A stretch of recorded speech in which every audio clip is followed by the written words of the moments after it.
क्या आम जनता को अब अपनी जेब और खर्च दोनों संभालने होंगे? भारत की आर्थिक रफ्तार बनाम वैश्विक संकट, कौन पड़ेगा भारी? आज का सबसे बड़ा सवाल, क्या महंगाई पर लग पाएगी लगाम?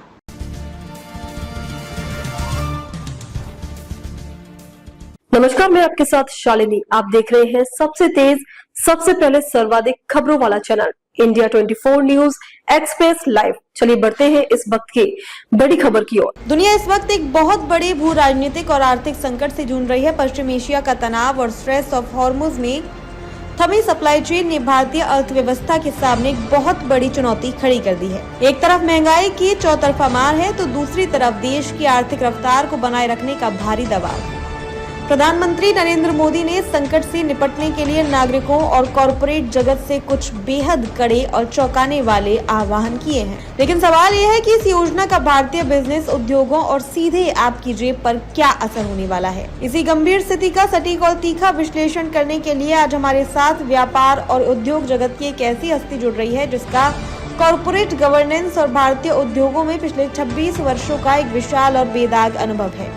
जी हां, आज हमारे स्टूडियो में लाइव मौजूद हैं जाने माने उद्योगपति श्री आदित्य रसीवासिया जी। आदित्य रसीवासिया जी कौन है, आइए आपको संक्षेप में बताते हैं। कॉरपोरेट जगत के स्तंभ, कॉरपोरेट गवर्नेंस और रणनीतिक संचालन का 26 से अधिक वर्षों का गहरा अनुभव है। ग्लोबल बिजनेस लीडर, वर्तमान में प्रतिष्ठित वर्ल्ड ट्रेड सेंटर यानी WTC के डायरेक्टर हैं और वैश्विक व्यापार को नई दिशा दे रहे हैं।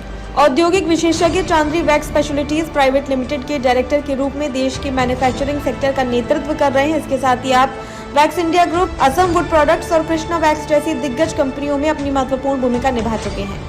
नीतिगत रणनीतिकार के रूप में आज अपने व्यापक व्यापारिक दृष्टिकोण से देश के मौजूदा आर्थिक संकट का पूरा सच हमारे सामने रखेंगे। तो चलिए बिना देर किए सीधा रुख करते हैं इस तीखे और एक्सक्लूसिव इंटरव्यू की तरफ, जो हमारे विशेष संवाददाता सीधे आदित्य रसीवासिया जी से पूछ रहे हैं देश के सबसे चुभते हुए सवाल। नमस्ते, श्री आदित्य रसीवासिया जी। इंडिया 24 न्यूज एक्सप्रेस लाइव में आपका बहुत बहुत स्वागत। धन्यवाद। दर्शकों, आज हमारे साथ सीधे जुड़े मुंबई के जाने माने उद्योगपति श्री आदित्य रसीवासिया जी, जो वैक्स इंडिया के डायरेक्टर है और all India association of industries AII के और यंग एंटरप्रेन्योर सोसाइटी यस तथा वर्ल्ड ट्रेड सेंटर मुंबई जैसे शीर्ष राष्ट्रीय व्यावहारिक संस्थाओं के सम्मानित सदस्य भी है। श्री आदित्य जी, हमारे साथ जुड़ने के लिए आपका बहुत बहुत धन्यवाद। चलिए सीधे जानते हैं आज के सबसे बड़े राष्ट्रीय मुद्दे पर, जो देश में आए अचानक इस ऊर्जा संकट से जुड़ा हुआ है। आदित्य जी, हमारा पहला सवाल है आपसे। इन 10 दिनों में यह चौथा देशव्यापी तेल बढ़ोतरी है और आज CNG भी 2 किलो महंगा हो गया है। कमर्शियल LPG पहले से 3024 के पार है। भारतीय उद्योग बिना आम जनता पर महंगाई और बोझ बढ़ाए इस चौतरफा वित्तीय संकट को कैसे संभालेंगे? दाम तो जरूर बढ़ेंगे। अगर हम देखें तो क्रूड ऑयल हमारा $60 से सीधा 100 के आसपास है, अथवा हमारी करेंसी भी बढ़ गई है, तो दोनों तरफ से हमें मार लगी है। तो कोई भी हमारी देश की रिफाइनरी है, उनको क्रूड ऑयल रॉ मटेरियल जिनका है, तो दाम तो अवश्य बढ़ेंगे।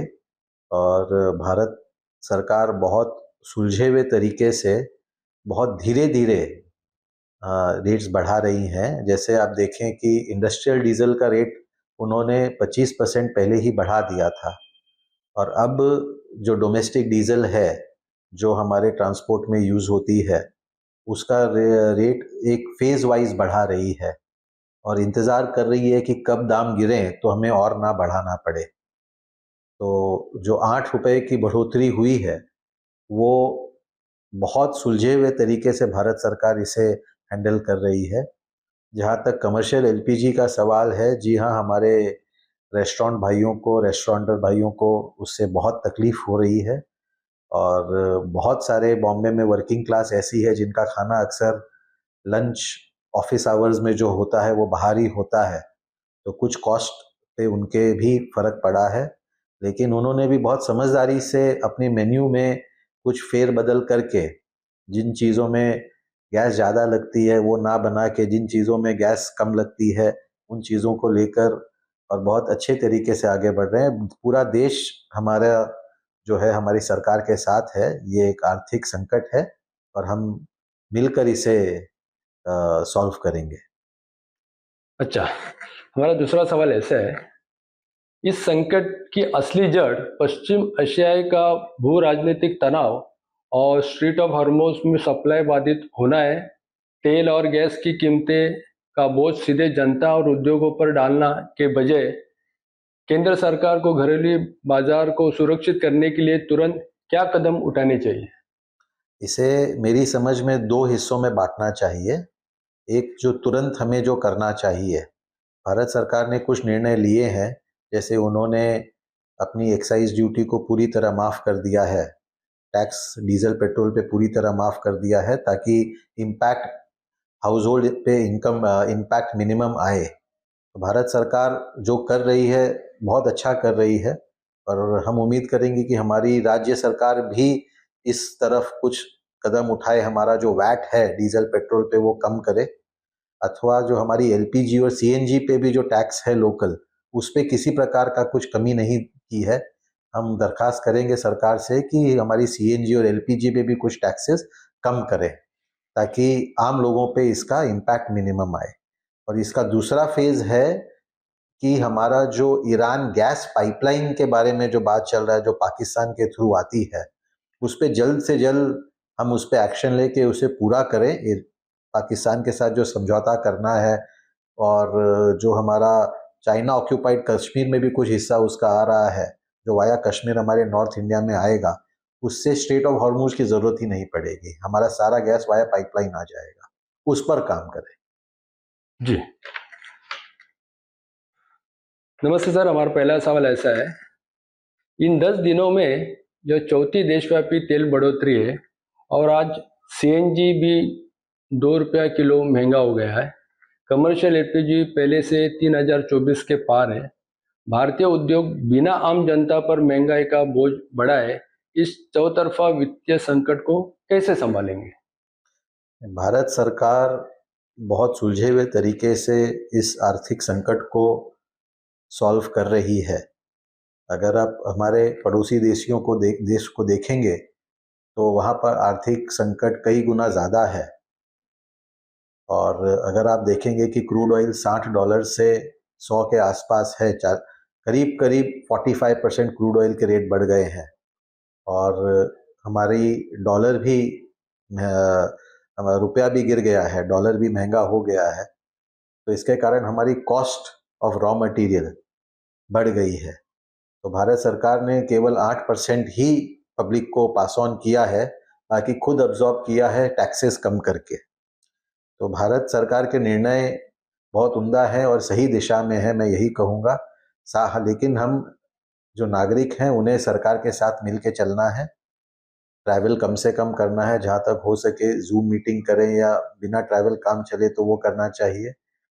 जहाँ तक सीएनजी का सवाल है या एलपीजी का सवाल है या कमर्शियल डीजल का सवाल है, कमर्शियल डीजल 25% बढ़ा है और कमर्शियल एलपीजी करीब करीब डबल हो गए हैं, जिसका कारण सीधा इम्पैक्ट आता है इंडस्ट्रीज के ऊपर, और इंडस्ट्रीज हमारी बैकबोन है हमारे देश की। तो वहाँ पर इम्पैक्ट आम नागरिक पे ना बढ़ाकर अगर हम इंडस्ट्रीज पे इतना इम्पैक्ट डालेंगे तो देर समेर ये आम नागरिक पर ही आएगा, उनके एम्प्लॉयमेंट पर आएगा।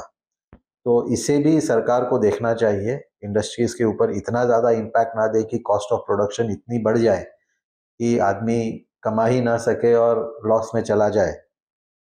ये एक बहुत मुश्किल की घड़ी है जिसे भारत सरकार को बहुत ही कैलिब्रेटेड वे में सॉल्व करना है।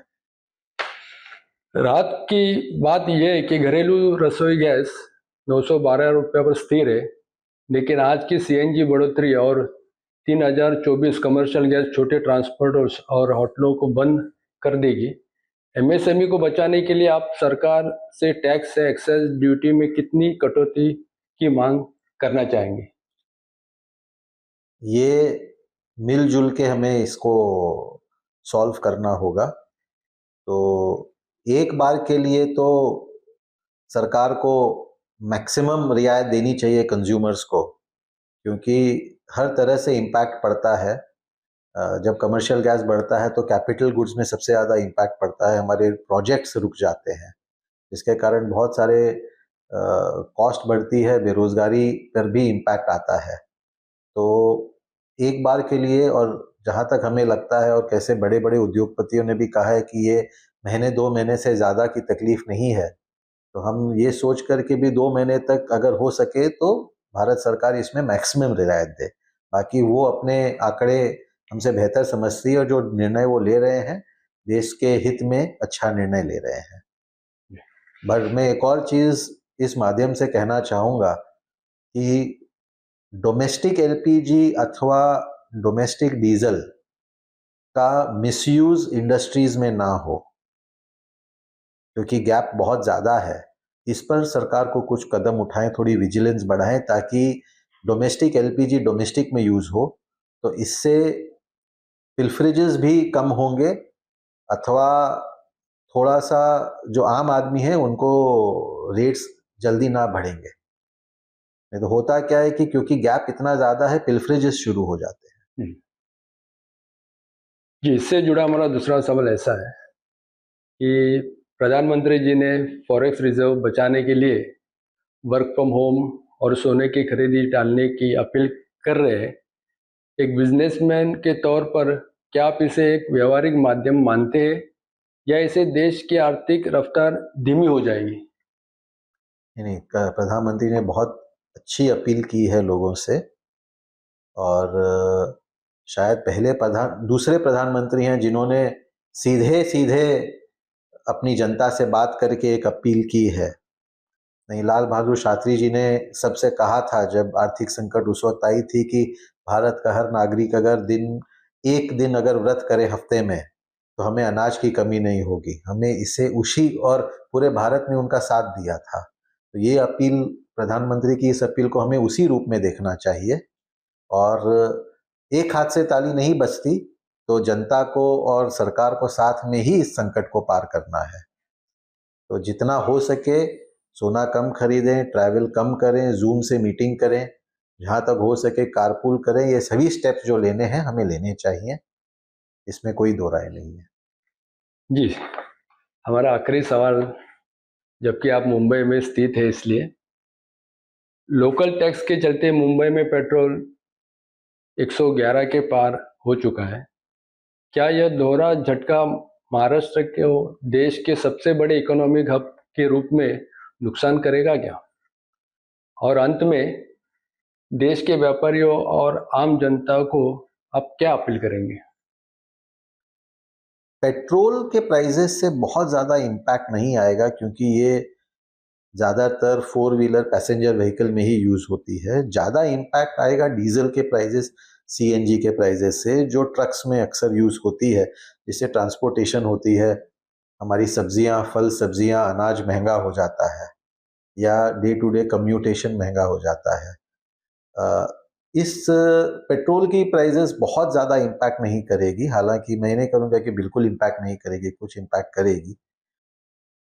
जहाँ तक हो सके ट्रैवल कम से कम हो, और जहाँ तक हो सके पब्लिक सर्विसेज यूज़ हो। आज हमारी बीएसटी की बसेज इलेक्ट्रिक हैं, आज हमारी लोकल ट्रेन भी इलेक्ट्रिक है, तो हमारा ज़्यादातर कम्यूटेशन, पब्लिक ट्रांसपोर्ट जो है वो इलेक्ट्रिक बेस पर ज़्यादा है। तो और जहाँ तक हो इलेक्ट्रिक व्हीकल्स, और जो कुछ सरकारों ने निर्णय लिया है कि हम अगली सारी गाड़ियाँ इलेक्ट्रिक व्हीकल्स ही खरीदेंगे, तो इलेक्ट्रिसिटी भारत में जनरेशन का बहुत स्कोप है। नॉर्थ इंडिया में हाइड्रो इलेक्ट्रिसिटी जनरेट हो सकती है पूरे भारत में, क्योंकि हम इक्वेटोरियल कंट्री है, तो हमारे पास में सनलाइट भी भरपूर है, तो सोलर का भी बहुत स्कोप है भारत में। अथवा भारत में कोयला बहुत है, जिससे थर्मल पावर जनरेशन भी बहुत है। तो हम जब चाहें ये नेचुरल रिसोर्स, ये फॉसिल फ्यूल को यूज करके हमारी इलेक्ट्रिसिटी जनरेशन बढ़ा के, भारत, अगर ये सपना होगा अगर हमारा पूरा भारत का ट्रांसपोर्टेशन इलेक्ट्रिक हो जाए, तो शायद हमें फॉसिल फ्यूल पे बहुत कम निर्भर, फॉसिल फ्यूल मतलब डीजल पेट्रोल पे बहुत कम निर्भर करना पड़े। तो अगले 10 सालों में, 20 सालों में भारत को यही टारगेट लेके लेना है, और हालांकि वो लिया भी होगा। अच्छी बात रही। आपका इंडिया 24 न्यूज एक्सप्रेस लाइव से जुड़ने के लिए आपका बहुत बहुत धन्यवाद। Thank you.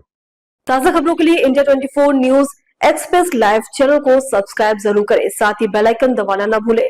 अगर आप हमें फेसबुक, ट्विटर, इंस्टा के माध्यम से देख रहे हैं तो पेज को फॉलो जरूर करें। वीडियो अच्छा लगा हो तो वीडियो को लाइक, शेयर और कमेंट जरूर करें। धन्यवाद।